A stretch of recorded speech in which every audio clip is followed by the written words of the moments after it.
तो पूर्णिमा आएगी, उस पूर्णिमा के दिन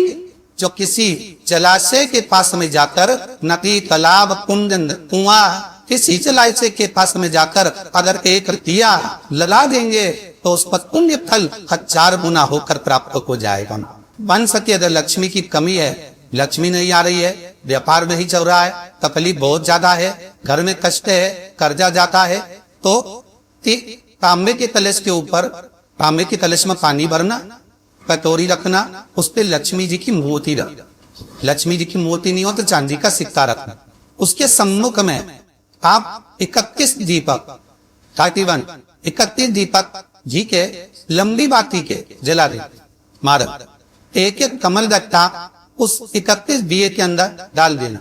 और लक्ष्मी जी का पूजन करना, लक्ष्मी जी का स्मरण करना, खीर का भोग लगाना, पान के पत्ते पर खीर लगाना, 5 पत्ते पर खीर का भोग लगाना और माता लक्ष्मी से विनती करना। सुबह 4 बजे तक वो रखे रहने देना, सुबह 4 बजे वो उठाना, लक्ष्मी को वापिस तिजोरी में या सिक्का हो तो उस पर अलमारी में रख देना। जब खीर बनी है तो प्रसाद के रूप में सुबह 8 बजे 10 बजे 9 बजे जब खाना हो प्रेम से पाना। माता जो दिए लगाए हैं वो ठंडे हो गए होंगे, उनको रखे रहने देना, बाद में काम आते रहेंगे, या दिए विसर्जन करना हो तो आपकी मर्जी।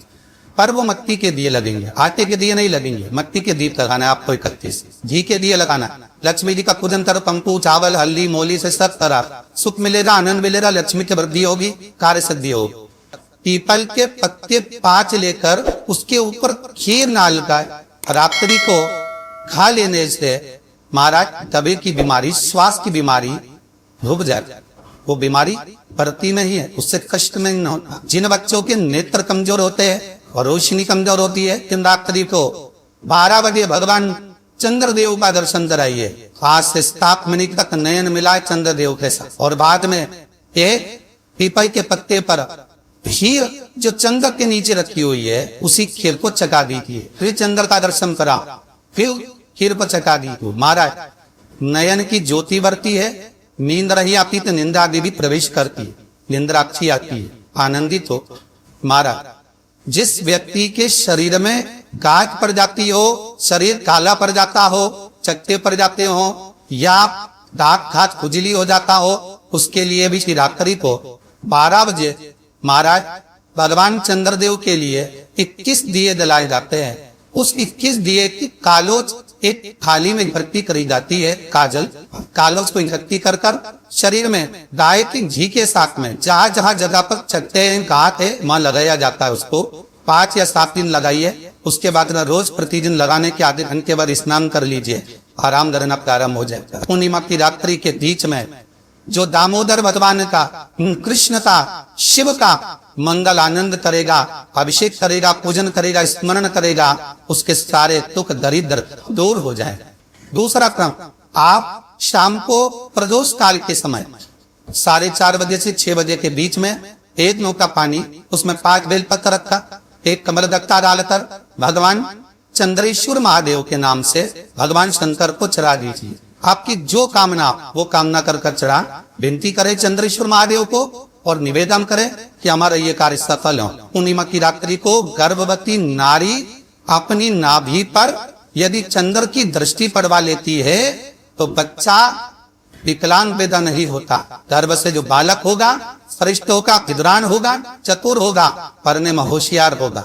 क्योंकि ये चंद्र की किरणें जब समुद्र में उछाल जा सकती है तो आपके जीवन में भी तरक्की ला सकती, उछाल जा सकती। उनसे मेरा निवेदन है, जिसकी पत्रिका में काल सर्प दोष है, पितृदोष है, यदि काल सर्प दोष है और आप त्र्यंबकेश्वर जाकर पूजन नहीं करा सकते, काल सर्प दोष हो,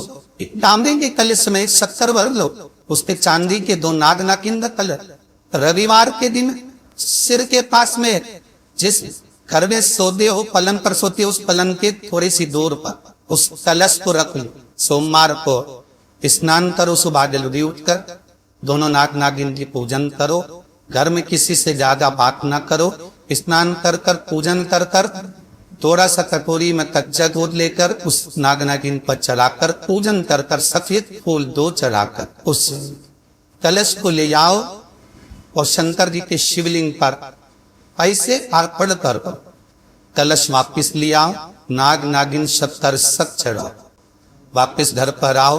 घर पर आकर फिर एक बार स्नान करो, कितना भी भारी काल सर्प दोष हो क्यों ना उसमें आराम कर। नारी के स्त्री के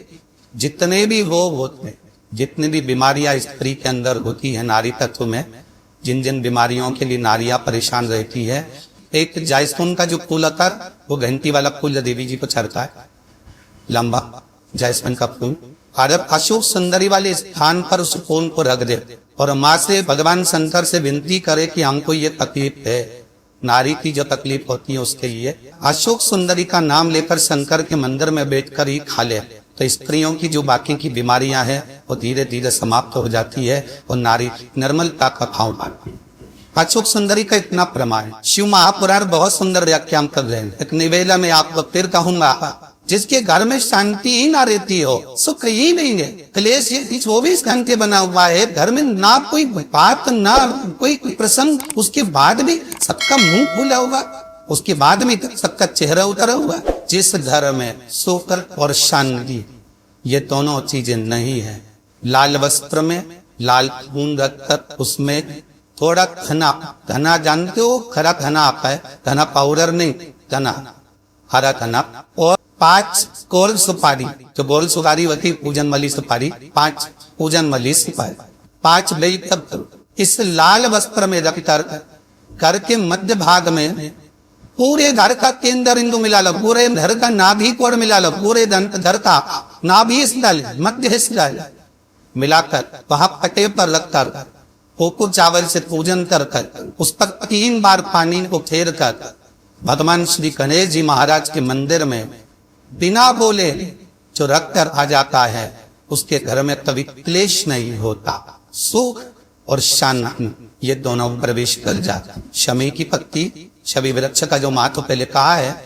शमी वृक्ष की पत्तियां अदालत में या कानूनी कोई प्रोसेस के अंतर्गत कानूनी कोई कार्रवाई हो गई है या कोई अटका है काम,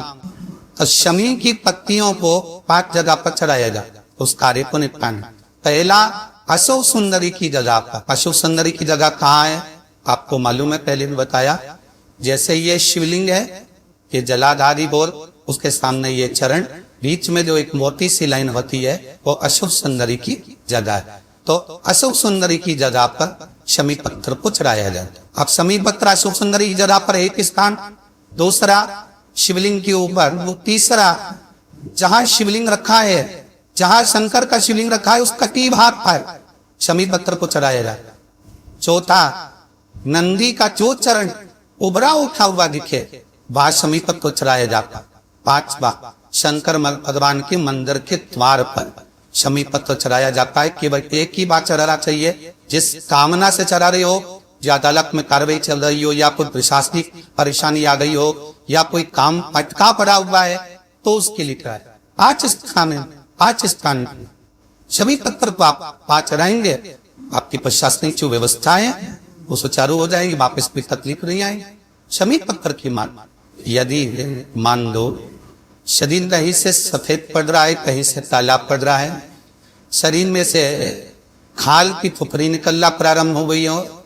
शरीर में काले काले चंठे पड़ना चालू हो गए हो, या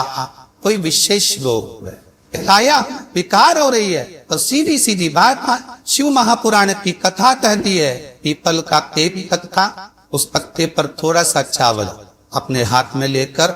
अपने नैनों से लगाकर शरीर पर से स्वयं उतार कर उसको दरवाजे के पास रख दीजिए। उस चावल को दूसरे दिन सूंघ कर बहते हुए पानी में डाल कर मारा था। कितने भी रोग से ग्रसित हो गए, पीपल का एक ही पत्ता 52,000 ब्राह्मण की साक्षी तरह का है। बहुत ध्यान देना, पीपल के वृक्ष में स्वयं नारायण का, मेरे कृष्ण का वास है। स्वयं भगवान गीता के अंतर्गत कहते हैं कि मैं पीपल का वृक्ष हूँ। 52,000 ब्राह्मणों का वासा एक पीपल के पत्ते में होता है। श्री शिवाय नमस्तुभ्यम, सब बोलिए एक बार जमकर, श्री शिवाय नमस्तुभ्यम। टेक्निकल जरूर कर रहा था, ऐसी और वाला महाराज झूठ तो नहीं बोल रहा था। शास्त्रों की बातें हमारे जीवन में हमें सुख प्रदान करे, इसलिए इस भाव का आनंद करते हुए आज भाई चंदा को विराम देते हैं।